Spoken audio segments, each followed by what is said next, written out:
દિવાળી પૂર્વે કેન્દ્ર સરકારે જીએસટીમાં ઘટાડો કર્યા બાદ વિવિધ ક્ષેત્રોમાં સકારાત્મક અસર જોવા મળી રહી છે। સામાન્ય ગ્રાહકથી લઈ વેપારીઓ સુધી સૌમાં ખુશીનો માહોલ છવાયો છે। ખાસ કરીને વાહન ક્ષેત્રમાં જીએસટી ઘટાડાનો સીધો ફાયદો જોવા મળી રહ્યો છે। નવા વાહનોની ખરીદીમાં નોંધપાત્ર વધારો થતા ભરૂચના ફૂલ બજારમાં પણ તેજીનો માહોલ છવાયો છે। ભરૂચ શહેરના મુખ્ય ફૂલ બજારમાં છેલ્લા કેટલાક દિવસોમાં ખરીદદારોની સંખ્યા વધતી જોવા મળી છે।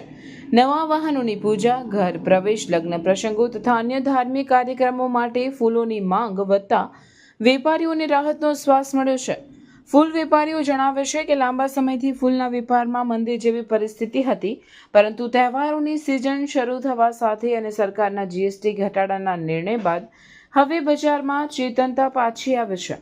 હાલ ફૂલ બજારમાં ગોટા 80 થી 100 રૂપિયા પ્રતિ કિલો, ગુલાબ 200 થી 250 રૂપિયા પ્રતિ કિલો, મહારાષ્ટ્રના ફૂલ 600 રૂપિયા સુધી અને લીલીના ફૂલ 1200 રૂપિયા પ્રતિ કિલોથી વધુના ભાવે વેચાઈ રહ્યા છે।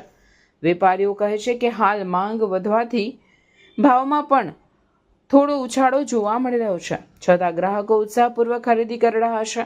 ફૂલના વેપારી લાલાભાઈએ જણાવ્યું હતું કે આ વર્ષે જીએસટી ઘટાડાથી લોકોમાં ખરીદીનો આત્મવિશ્વાસ વધ્યો છે।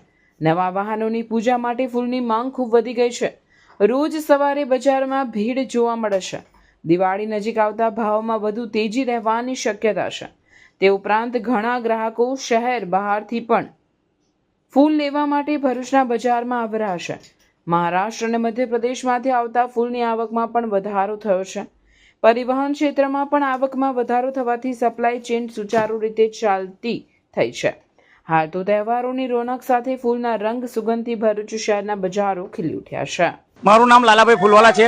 હું છેલ્લા 25 વર્ષથી ફૂલનો ધંધો કરું છું, પણ આ વખતે જીએસટી દરના ઘટાડાના હિસાબે વાહનોની ખરીદી વધારે થયેલી છે અને માલની માંગ છે। પછાતરા વરસાદના લીધે જે ગોટો છે એની થોડી અછત થયેલી છે, એટલે ગામડાનો ગોટો છે એ 100 રૂપિયા જાય છે અને નાસિકનો માલનો સારો છે ને તે 70-80 રૂપિયા કિલો જાય છે। ગુલાબ જે છે 200-250 રૂપિયા કિલો છે, પારસના ફૂલ છે 600 રૂપિયા કિલો છે અને લીલના ફૂલ જે નવસારીથી આવે છે એ 1200-1400 રૂપિયા છે। ગઈ સાલ કરતાં ઘરાકી આ સાલ સારી છે।